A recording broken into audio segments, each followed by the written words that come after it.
Welcome to my review of the Sivga Robin. Sivga is kind of a newish company in the headphone business, and they started releasing headphones like a few years ago, I think, and they started with pretty cheap ones. They just like took off the shelf and remodeled them a bit and made them actually quite a bit better, and they got kind of a bit more popular, and then they started releasing more expensive ones. The Robin, I think at the moment goes at around 170, 180 and is kind of their new mid-fi entry level closed bag. And they actually released the Oriole just like a few weeks ago, which is like a step above that one. So I'm actually quite late with a review for the Robin. This one, when it was released, got quite a hype because of how it looks, and you can see the craftsmanship in it on the first glance. But can the sound keep up with that? Let's see. So let's start with the build quality and design of the Sivga Robin. As I already mentioned in the intro, this headphone is exceptionally well built and really well made as a whole. You have this beautiful shiny wooden ear cups. I've got the rosewood version, which has this brownish caramel color.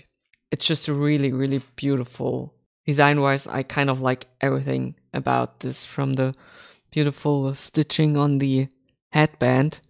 It's not just functional, it's like really, it has an aesthetic value to the curvature and like metal frame of the hinges, and then to the slightly oval ear cups, and the engraved Sivga logo is just wow. For below 200 euro, you really get an extremely well made and designed headphone. The ear cups don't really feel like wood, like there's no rough texture or anything. It kind of even feels like glass, because I guess they polished it really well. And for having such a great build quality, it's extremely light. Like you would think with these thick wooden ear cups here, it would be a bit heavier, but it's actually like, it's really like a featherweight.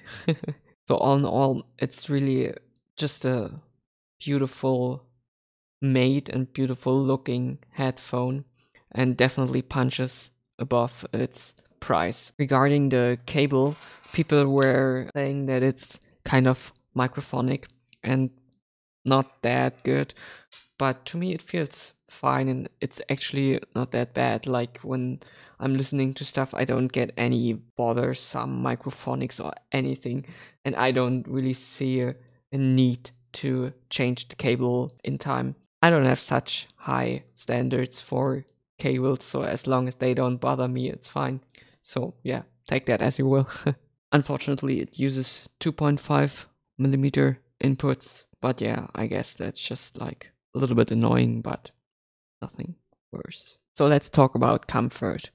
All reviewers I watched before were saying that these are extremely comfortable for them. But everyone is different, and head shapes are pretty different, and how materials feel on your skin is like, that's really subjective thing. And I, for example, found out that I really like velour and cloth type materials. I think they're just, you can wear them for eternity, and you don't have to deal like with things heating up too much, especially in the summer. I'm still leather or fake leather can be pretty good too, if it's done right. So let me start here with the good things first. Like I said before in the build quality section, these are really light, so you won't feel its weight on your head. There are no hot spots or anything.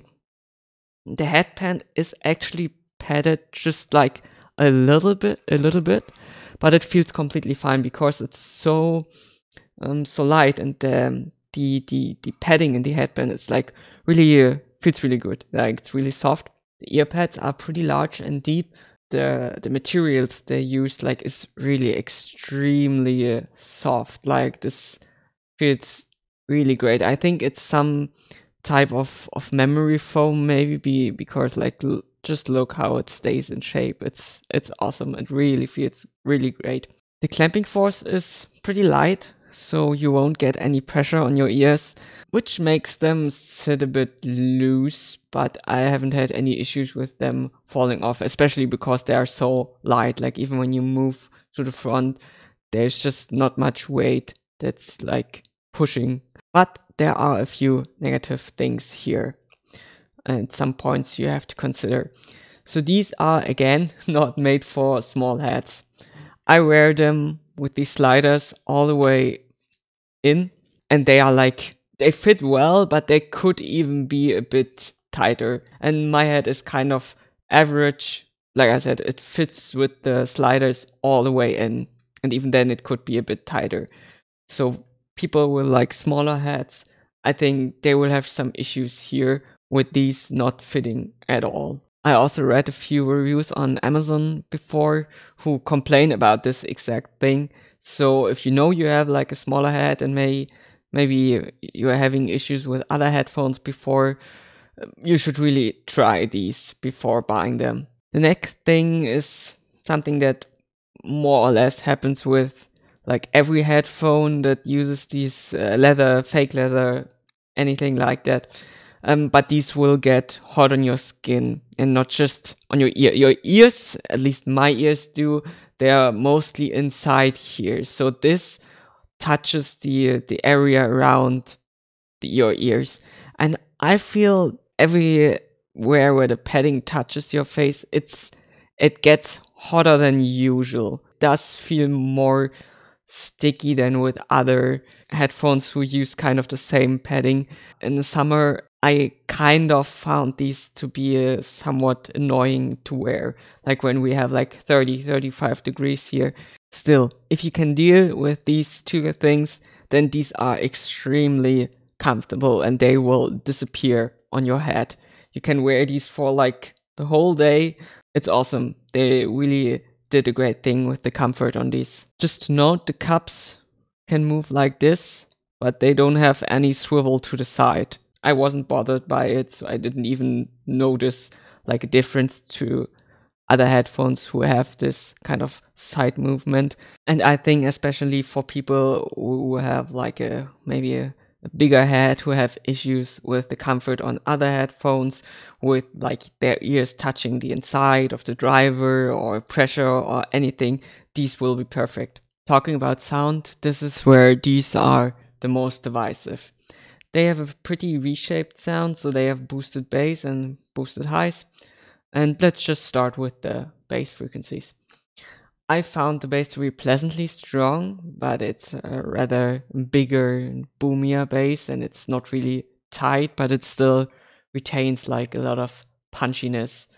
And it's actually pretty evenly boosted through the whole bass range, which means there is actually quite some mid-bass bloat, which can be just too much. What makes these sound quite weird sometimes is that there is like a huge dip in the lower center mid-range right after the bass rolls off, which again makes the mid-range sound even more recessed and the bass just bloaty and everything is just being overtaken by the bass. Though this is not the case every time, and all in all I would still say it's a kind of fun sounding bass, but it's always there, so you should be a friend of that. Mid-range is the thing that kind of breaks these for me. Because of this hole I mentioned that's like right in the center of the mid-range, maybe in the lower half, I think it's around 400 to 700 hertz, like something there. It does make instruments like guitars like noticeably hollow and even kind of distant when a lot of instruments are playing, and it just feels like there's something missing in the guitar frequencies. It does just sound like weirdly recessed. Voices, at the other hand, sound sometimes really sharp, because of the treble I will mention later, and sometimes hollow, like especially male voices sound just a little bit weird sometimes. And then there's the bass, which is like there all the time. It's kind of difficult to really convey what I mean here. The area where this headphone has a huge and wide dip is like really important for a lot of instruments and voices to sound real. And like I said, they're just kind of empty and sharp at the same time. On the other hand, female voices are especially intense. I kind of like it, but then it can be too much for some listeners. On the other hand, male voices, like I said, are kind of pushed back. And this does feel really weird because you can hear the steep rise to the higher mid range and the intense treble. And still, sometimes while listening, I just got the feeling there's something missing. Don't get me wrong, music still sounds fun, especially if you're into V-shaped sound, then I guess it won't bother you that much. But you have to like bass and you have to not be bothered by a somewhat strange mid-range. Though I give it that, not every song is impacted by this the same way.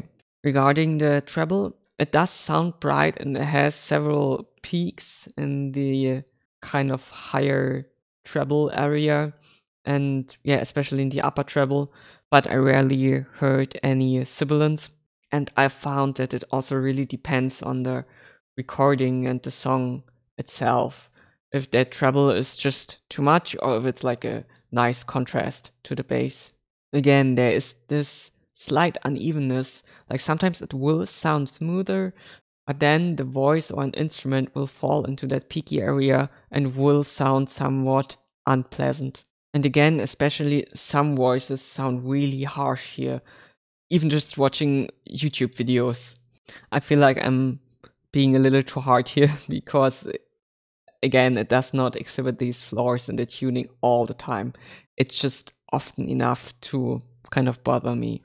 The thing is, while it actually has like quite a lot of treble and upper treble, it's actually not that detailed. The clarity and the kind of what is actually happening there, like separation of all the stuff when some instruments are playing, it's actually just kind of average, and everything does sound pushed together pretty fast. Again, when a lot of stuff is playing, and it's made even worse by the pretty bloated bass that it's just that surrounds you and kind of overpowers like the other things. Though you would not use the Robin to analyze music, and it does not, like, it's not advertised to be used for working purposes. It's just, put it on your head and have fun while listening music. In that kind of area, it does its job quite well for the price if you like bass. I especially found industrial or EBM great to listen to with these, like the bass just punches you in the ears. And since the high frequencies and parts of the mid-range are not muffled, the synthy stuff comes through pretty great. Also, everything that does not require like intense separation between several instruments and voices, acoustic guitars or pianos playing alone, these sound really good and atmospheric on these. So because the bass kind of envelops you, and then you have like this one instrument playing, and it's really atmospheric to listen to this music with the Robin. Also, these can take even more bass, so you can boost that even further, and then the bass is hitting your eardrums with the right song. I do found these to be pretty fatiguing after listening to it for a while, because while it's not really piercing, the sound is still sharp, like I mentioned before, and it just gets kind of exhausting to listen to. Although if you like a brighter and sharper sound presentation, this won't bother you that much, I think, because it's not extremely overdone, and it's really just a matter of taste. The Sivga Robin sounds surprisingly open for a close-back headphone, and you actually have like a really decently wide soundstage, again, for a close-back. And you can actually get a sense of depth, although it's not amazing. but I mean, you do not expect that with a close back headphone. Imaging and positional audio feels fine to me, but there's actually not much to talk about here, to be honest. Like, all kind of halfway good modern headphones have an okay imaging. So yeah, these two too, maybe a bit better. If again there's not much playing besides, like, the imaging is fine and is actually, like I said, it's okay, it's good. But again, the separation really suffers if there's a lot of stuff happening and a lot of things that are really bass heavy, then it's just not that good anymore. So all in all, once I really noticed the flaws, like the congested sound and the weird missing clarity in the mid range, I just could not stop hearing it. Like, I heard it like every time. And all in all, the unevenness in the sound, and that it sometimes sounds really good, and then I just think, man, what's happening with the next song? Yeah, it's just a thing I cannot get over. So, in conclusion, for just 150 euro, you get an awesomely built headphone with like a strong V-shaped sound signature that does have its issues, and you really have to be a fan of that. These issues being that they are possibly too big for smaller heads, they have a pretty sharp higher mid-range and upper treble, and a really noticeable hole in the center, lower center of the mid-range. If you can get over that, if you're not bothered by anything like that, I think this will be a great headphone for you, because besides that, it's like really comfortable. And if you like a strong V shape, if you like bass, then go for it. The market for comfortable wired close back non-studio headphones in this price range leaves a lot to be desired. So I think it's great. Sivga just went right into it with the Robin. I will buy the Oriole too and see where that one goes. I just like a clean mid-range, I guess. So see you next time.